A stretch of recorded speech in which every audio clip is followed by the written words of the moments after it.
Okay, this is actually episode 13 because I thought that the last time I posted an episode that it was episode 13, but as it turns out, it was not because I post bonus episodes every now and then because on occasion I can't wait until a 9:30 p.m. Wednesday evening to tell y'all about something. So, was excited about episode 13 last episode. Turns out episode 12.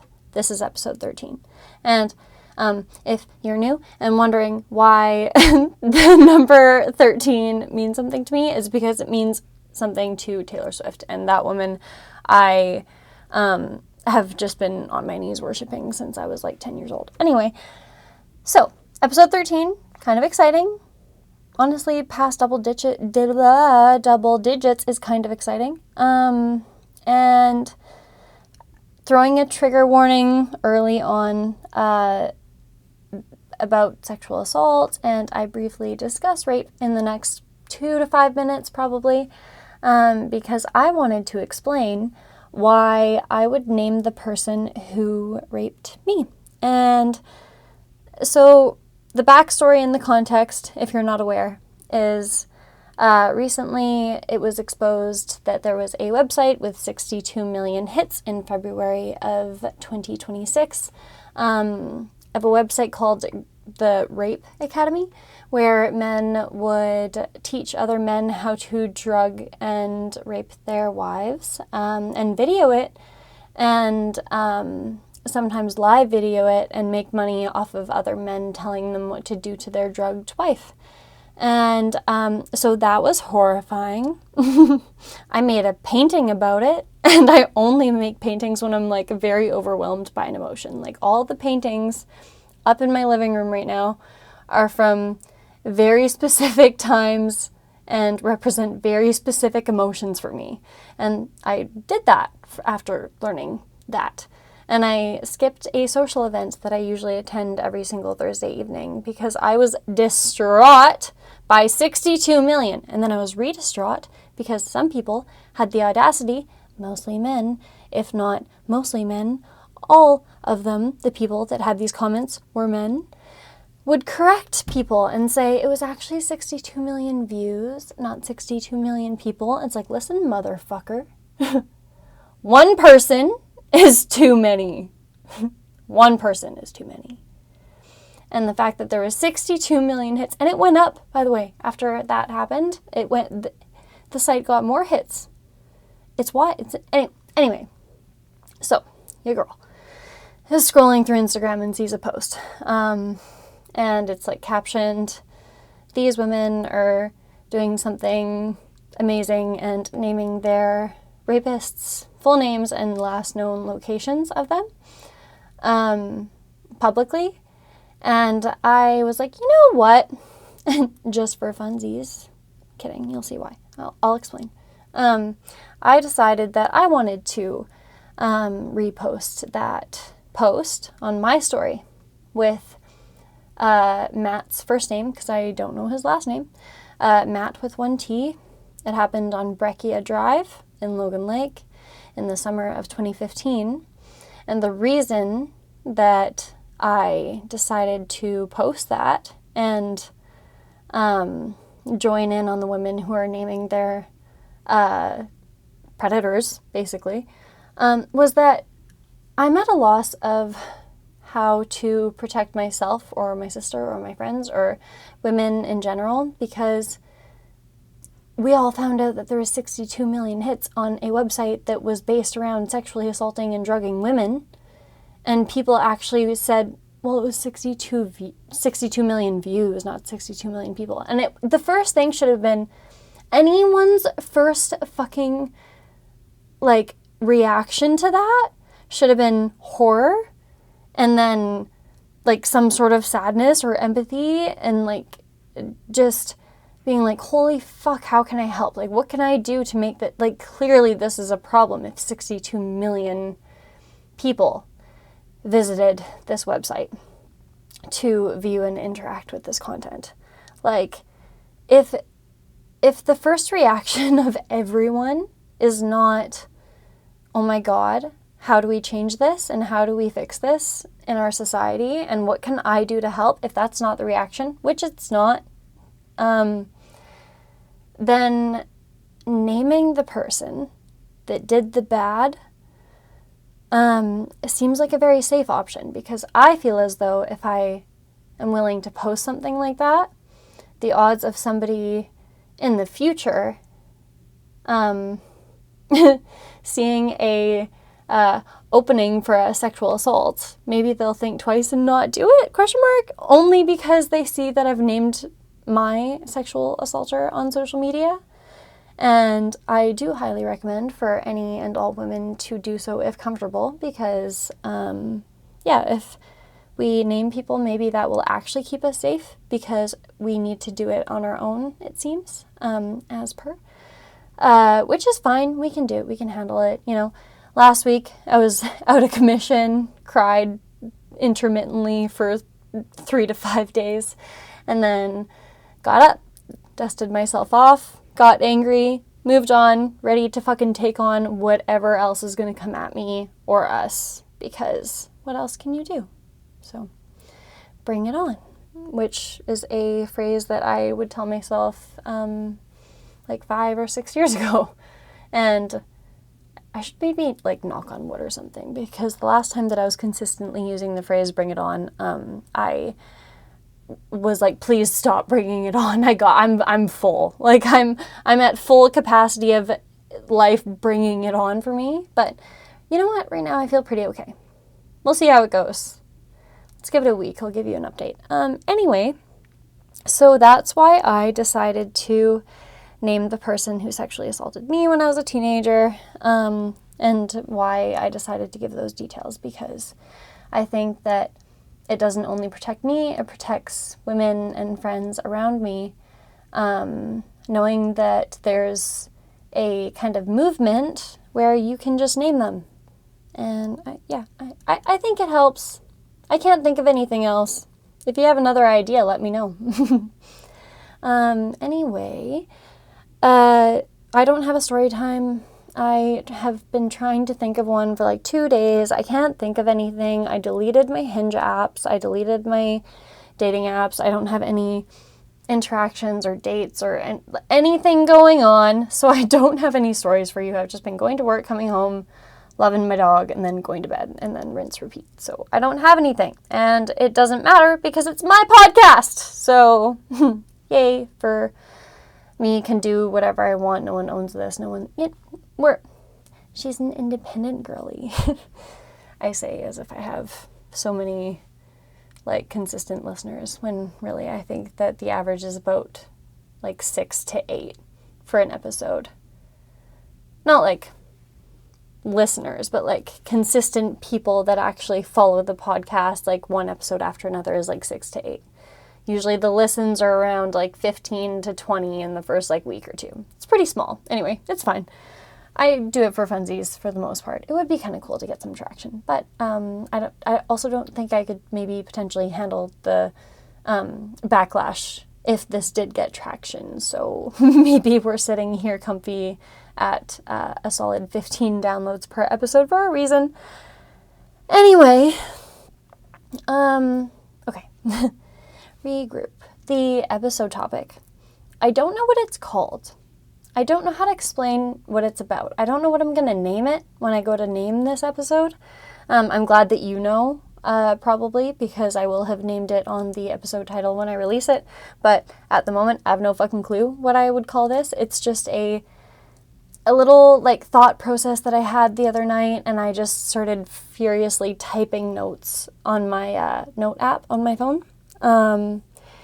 Because I was just having a lot of thoughts and some small epiphanies, and I feel like I'm in a lot of transitions at the moment, and this is what came of it.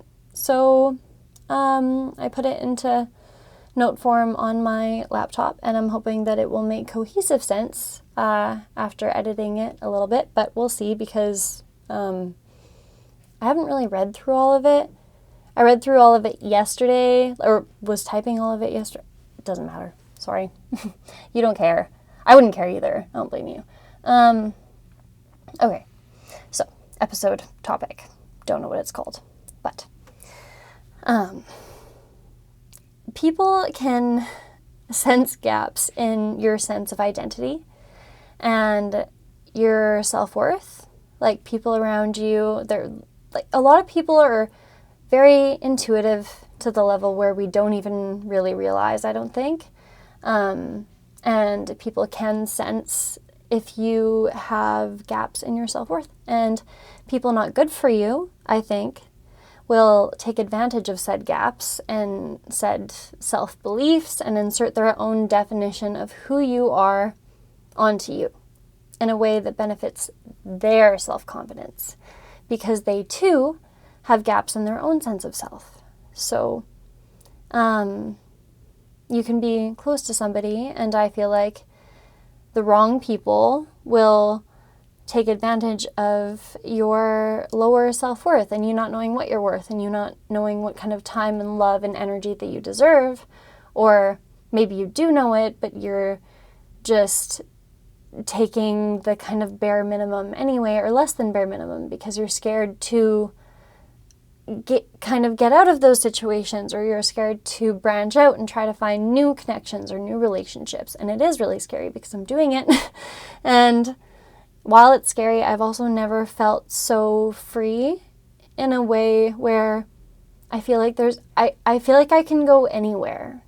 Like, I feel like I'm in a kind of transformative phase of life in my very late 20s. And I feel like I'm about to come into who I really am.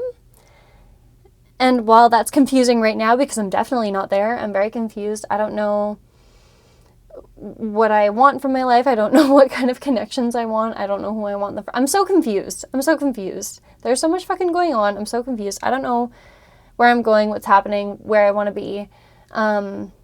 The world ending and us facing existential crisis in 35 years does not help the processing of the transitions I feel like I'm going through. But anyway, I'm getting off topic here.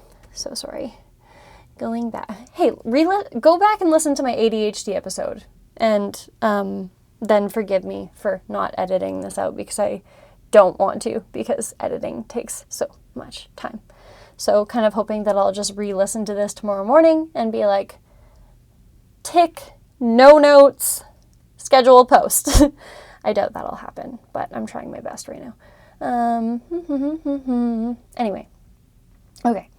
So people will take advantage of the gaps in your own self-confidence and insert their own definition of who you are that in a way benefits them, and whether it's how they kind of, in quotations, like look on you, if it's like a partner situation, it's like you're there for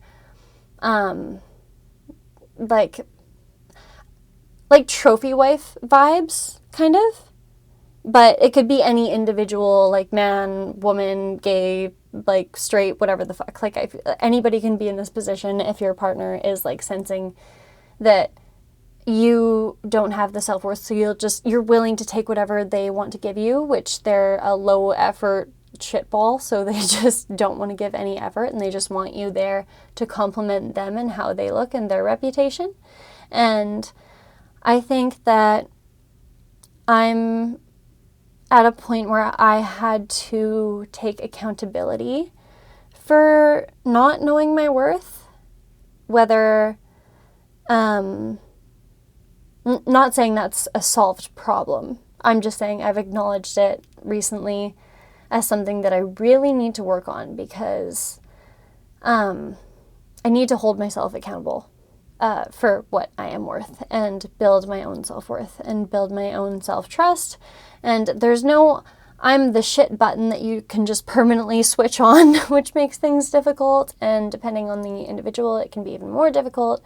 Like, I personally have a very hard time with consistency in my self-worth and my sense of self, and I've always struggled with it. But I am starting to realize how important that is.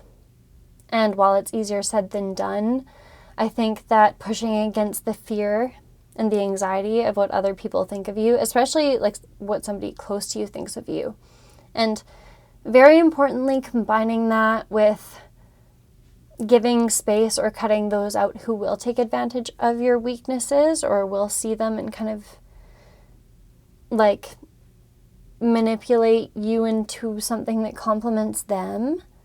I hope this makes sense for people. Like, I feel like it has to have happened to you to make sense, so this might be pretty niche, but it's all I got, so may as well keep going. Yeah, and I feel like I'm at a point where I have to start putting energy into people who believe in and genuinely care about me as a person, and I think that anybody listening or any human ever should put energy into people who believe in you and genuinely care about you as a person as a whole, with all the parts of you that may be hard to take, and people that don't undermine you, who don't consider you as a backup, who doesn't only need you there at their convenience. And put energy into people who do care about your needs and who do care about your conveniences. And I think that in terms of self-worth, if you do that and you action that in your life, that half the work will be done for you in terms of knowing your self-worth. Because once your circle is that of people who only care about you and trust in you and believe in you and believe and know that you just want the best for the people around you and they trust in that with you, it doesn't really matter anymore. Because those people in your circle only think and feel positive things about you. So you realize that those who like insert the version of you that complements them and does not serve you and doesn't serve your energy they're not going to help. Like, once you're surrounded by the people that just admire you, what you say or what you do or the actions you make or the things you choose to do in life and just how you move in the world in general gets a lot lighter, because you know that you only have kept people around you that support you. So you don't need to be worried in the back of your brain about like, oh, what will this person think? Oh, what will this person think? Like, will I offend this person? Like, you don't need to think of that if you make your circle literally just that of people who support you. And I know that's easier said than done. Way easier said than done. And it doesn't matter if it's been like a friendship of however long, like your, in quotations, high school sweetheart, but like best friends, or your actual high school sweetheart, or people that you've been friends with for a long time, or like family. Like, blood does not like trump like how they treat you. Like, no one gets a golden ticket into your life just because they're related to you by blood, you know? And I feel like sometimes, unfortunately, that's something that we need to kind of go through and manage, and I'm doing that right now. So I feel like it was something that I really wanted to talk about, and I really genuinely hope it's making sense to y'all, because I feel like I'm just yammering. It feels kind of structured. I think I'm not doing terribly. I kind of wish I'd taken my ADHD medication a little bit later in the day, because I knew that I had to record today, but such is life. Here we are. We're going to move on. Yeah. I feel like this also concept has been shown to me so many times. Like, that your self-worth really depicts how other people treat you. And I've seen it and I've heard it over the years in countless ways, and I've only now just started to understand it. And I feel like I've been paralyzed by like life and anxiety and being lonely or not having someone to talk to, because I talk a lot and I have a lot of opinions and I have a lot of feelings. And I think that it's been really daunting to consider kind of making the circle a little bit smaller when there's just so much I want to connect with everyone so much all the time. But some of those haven't been good for me, whether it's now or in the past, and I am still learning how to separate myself from my identity in those friendships or relationships or connections, even if I've had an identity in a connection for a very long time. and separating it now because I'm getting older. We're going through evolutions. We're all getting older. We're changing. We're evolving. And I think that I and other people just need to accept that you've maybe grown out of something and it's not good for you anymore, or the other person. And it's no shade on anybody. It's just we're growing up and evolving and growing into who we are meant to be, whether that is with the people that you thought it was going to be with, or if it's with a whole brand new group of people that you never would have thought you would have found, but you just kind of expanded your horizons into being willing to be accepted by other humans and putting yourself out there and leaving the more toxic things and relationships behind, as hard as it may be and as hard as it may be to acknowledge it for what it is. Yeah, and I feel like I really fucking needed this little epiphany because I can't go much longer catering to other people's needs and their expectations of me and their version of me that they want me to show up as. Because I feel like I'm often told how I should feel, how I should act, who I should be, who somebody expected me to be, and if I act out of the character of who they expected me to be, then I'm in trouble, or the fucking list goes on. And it's like, I can picture like 3 scenarios in the last month with like different people where I have felt this way. And I'm not going to do it anymore. I'm not going to be the person that people expect me to be. I'm going to be me. And I'm going to like try to build my self-worth that way by putting boundaries on the relationships that make me feel like there's an expectation, not just an acceptance of who I am as a person. And a lot of them just don't fit anymore. And which puts me in a really weird spot because I've maintained like a very minor, small friend group, and there's very specific family members that I actually keep up with and talk to, and changing any of that's gone on for so long, or friendships that have gone on for so long, and then just distancing myself from some of them has been really difficult because it's like sunken cost fallacy vibes. Like you put so much into something, like 10 plus years, and then you just kind of need to realize that it doesn't serve you anymore and you need to move on, which is really hard because you're like, well, is this a waste of 10 years? And no, it's not, because you learned something about yourself. And at the time that it was serving you, and there was a purpose for that, and there was a purpose for that person and that friendship and that connection and that relationship with that family member, that boyfriend, that girlfriend, that ex-fiance. Like, it served you at some point, so it's okay, it's not a waste.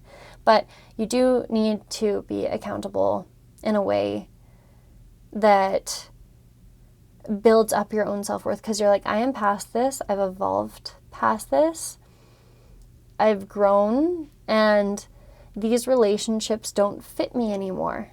And acknowledging that is the hardest part, and actioning that is maybe a little bit harder. I'm kind of in the middle of that, and it's not easy. But again, I've never really felt so free in what I feel like I can say or do, or how I can act, or how I can show up in the world, because I feel like I'm losing the ability to give a shit about what people think of me, because I'm only keeping the people who support me close. Like, I used to feel too loud, and I don't think I can be too loud anymore. I think that I should be louder, and I think that's what working on my self-worth and working on, like, the relationships and the connections around me supporting me rather than bringing me down in any way, shape, or form, because I do have flaws, very obviously, as everybody does, and I do have insecurities, and I do have, like, gaps in my self-worth, and it's a matter of trying to find the people and keep around the people that don't open those gaps and cracks of self-worth up and make them bigger to make themselves feel better. And that's been a really hard thing to think about and learn and take in. And I don't know how to end this one. I don't even know what I'm gonna fucking call this ep topic, man. Like, what do we call it? I don't know. You'll see. Y'all know before I do when you're listening to it. I have no idea. Me talking about why I named my rapist, me talking about how there's no story time because it's my fucking podcast and I don't feel like it and I can't think of anything and I have no life content for you because I have been hermiting, leave me alone, and a bunch of babble that I hope makes some sort of cohesive sense in the end about self-worth and relationships and who you surround yourself with to maintain your self-worth or grow your self-worth or work on your self-worth. And I wish you all the best of luck if any of you are going through this. And if you're not, I will be over here ready to give you an update on how it went and if she's crashing out or if she's doing better and glowing and thriving. We'll see. I don't know yet. Thanks for coming to episode 13, and thanks for staying till the end if you're hearing this, and, goodbye!